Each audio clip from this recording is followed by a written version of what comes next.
համ վերևից իջավ, համ են ներքևից դուրը կոդրված էր, ամբողջը ներս լցված էր։ Դուք եկել եք լմակուր եք տեսել։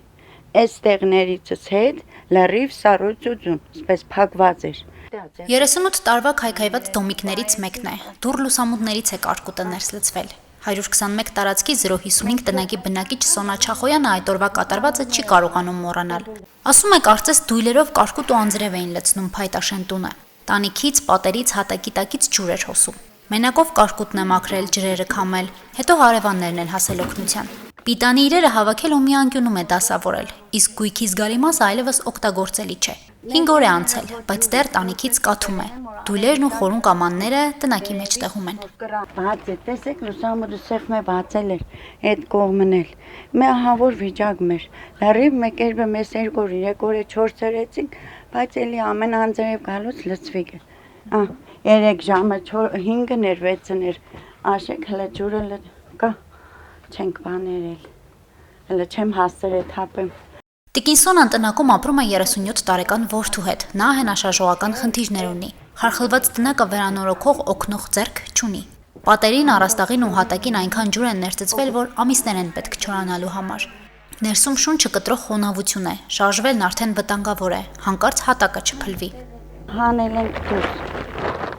Սաղճերի մեջը կորել է, սերտիդանի չէ։ Երևի վառենք ճաշտենք։ Խոնավության հոտ բանի, առողջությանը վնասը չէ։ Էբի ինչ է, սաղս հիվանդ ենք արդեն։ Այստեղ սկանտարի ապրող է, ինչ եղկերմ տեսնիկը։ Արդեն թամամներ սարը պրծել ենք, էլ ինչ։ 64-ամյա կինը դիմումներ է ներկացրել Շիրակի մարզպետարան եւ քաղաքապետարան։ Հույս ունի, որ կարձագանքեն, կօգնեն, կաջակցեն, բայց եւ չի թաքցնում մտահոգությունը, թե ինչպես է հնարավոր քայքայված վերջնակարապես խարխլված տնակը վերանորոգել ու շարունակել այստեղ ապրել։ Նրա նման տուժած էլի ընտանիքներ են դիմումներ գրել ու սպասում են աջակցության։ Մարզպետարան գնացի, դիմումը վերցրեցին, ասեցին մենք կուկանք նայենք։ Ես չգիտեմ էլ։ Չեն եկել։ Չէ։ Ոչ մարզպետարանից են եկել, ոչ է քաղաքապետարանից։ Այստեղ ինչ օգնեն։ Կրիչ պետք է կաբեն, չեն կարող կաբեն։ Բոգվիգը, ելնին իրան կնին մեջը։ Այստեղ փրկելու բան չկա, որ վերանորոգեն եւ այլն։ Լրիվ ավերված վիճակ է։ Քաղաքապետարանում դիմումներ են հավաքում, բայց տուժած կառույցներն ուսումնասիրող հանձնաժողով չունեն։ Այս 2 օրը կկազմվի, կարվի ինչ պետք է։ Հիմա զբաղված ենք։ Այս պատասխանն է տալիս քաղաքապետարանի բնակկոմունալ բաժնի պետի ԺՊ Անդրանիկ Չադրյանը։ Ուսումնասիրման գործը չի հասել նաև Գարեգին Նժդեհի հրապարակի կամրջի տակ, որտեղ 5 օր է կուտակված են մնում կարկտախառն ավազն ու քարերը։ Բլուրներով դրանք կամրջի տակ են, որը կարևոր ճանապարհային հանգույց է համարվում։ Օրվա պիկ ժամերին այստեղ մեքենաների կուտակումներ են, խցանումներ։ Մի հատ անցնելու տեղ են ամենը, երկրորդը չկա։ Բարձրը պիտի խցանում է ունի։ Տանգավոր կհամարեք ես։ Իհարկե։ Բարձի թող վիճակ։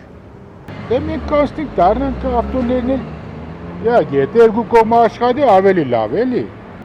Բնակոմունալ բաժնի ժամանակավոր ղեկավարը կամրջի տակ մաքրելը իրենց բաժնի գործը չի համարում, ասելով թե շինարարն են տվել, ինքն էլ լուծելու է խնդիրը։ Կոմունալ բաժինն ու շինարարն էլ սպասում են, որ քարոավազի խառնուրդից կարկուտը հալվի, նոր աղբը տանեն ու պոկված սալաքարերը շարեն։ Կամրջի տակ եղած ջրահեռացման դիտահորերը եւս անօգուտ են։ Այստեղ մշտապես անձրևաջրերը չեն չորանում։ Հասմիկ Թումասյանն, Արարատ Ծատուրյան, Հորիզոն։